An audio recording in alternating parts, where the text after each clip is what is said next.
Alors les conséquences de ce PLFSS, elles sont malheureusement négatives. On est sur un texte de restriction budgétaire. On accuse souvent les accidentés, les malades d'être responsables du trou de la Sécu. On oublie aussi un peu vite qu'il y a un Ségur qui n'avait pas été financé en 2020, qu'il y a un vieillissement de la population et une multiplication des maladies chroniques. Et donc tout ça, forcément, ça amène à une augmentation des dépenses ces dernières années.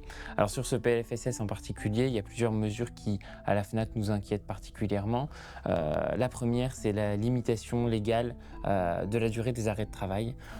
Désormais, lorsque vous allez aller voir votre médecin, le premier arrêt va être limité à 1 mois et puis pour tout renouvellement, ce sera ensuite limité à 2 mois. Et donc ça va avoir des conséquences puisqu'on sait très bien qu'il y a des personnes qui ne vont pas trouver de rendez-vous. On est dans un contexte de désertification médicale. Il y a des personnes qui vont oublier de prendre rendez-vous et qui vont devoir retourner au travail alors qu'elles ne sont pas remises totalement de leur maladie. Et donc ça, à long terme, c'est une mauvaise nouvelle pour les malades, pour les victimes. La deuxième mesure qui nous inquiète et qui inquiète aussi les mutuelles, c'est cette augmentation, cette contribution exceptionnelle de 2,05% d'augmentation des cotisations mutuelles. On sait très bien que ça va retomber sur les assurés sociaux et que donc c'est le coût des soins qui sera derrière renchéri. Et puis une autre mesure qui nous inquiète également, c'est que désormais l'indemnisation de l'incapacité temporaire des arrêts de travail va être restreinte. C'est-à-dire que lorsque vous étiez malade suite à un accident de travail, une maladie professionnelle jusqu'à aujourd'hui, vous aviez une période durant laquelle vous percevez des indemnités journalières jusqu'à ce qu'on appelle la consolidation, c'est-à-dire jusqu'à ce que votre état soit considéré comme stabilisé. Désormais, cette période, elle va être limitée à 4 ans, c'est-à-dire qu'au bout de 4 ans, même si votre état n'est pas stable, vous allez basculer dans un autre type d'indemnisation et on sait que pour les accidentés du travail, cette indemnisation permanente, elle est moins bonne.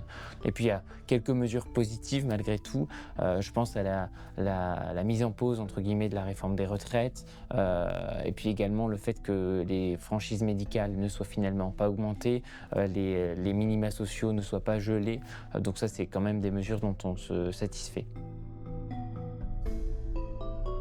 Alors d'abord, c'est une réduction des droits, hein. Il faut bien avoir en tête que ce PLFSS 2026, il s'inscrit quand même dans une lignée de textes qui allaient tous un peu dans le sens d'une restriction et d'une limitation des droits des assurés sociaux.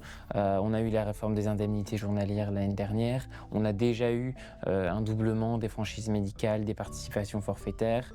Donc tout ça, c'est un peu un tout qui fait qu'aujourd'hui, on a de plus en plus de renoncements aux soins parce que les soins coûtent de plus en plus cher. Et puis aussi, c'est un préjudice tout simplement d'anxiété pour les victimes, puisque les droits sont de plus en plus complexes à faire reconnaître. Il est de plus en plus compliqué d'avoir accès aux indemnisations et aux éléments qu'on peut percevoir pourtant de droit. C'est de l'anxiété, c'est des pertes de chances de rémission parfois sur des maladies à long terme. Et puis c'est plus de chances de finir par tomber en ALD, c'est-à-dire les affections longue durée, qui sont aussi paradoxalement ce qui coûte le plus cher ensuite à la sécurité sociale.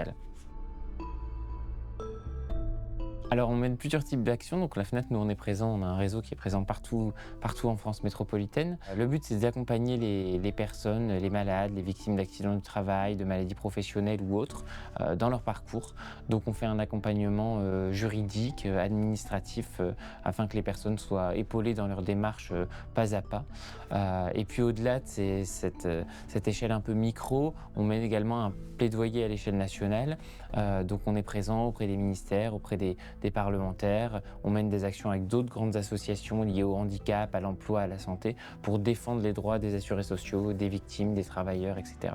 Donc il y a à la fois cet accompagnement individuel et puis ce volet aussi collectif d'information, de communication pour que chacun soit au courant de ses droits.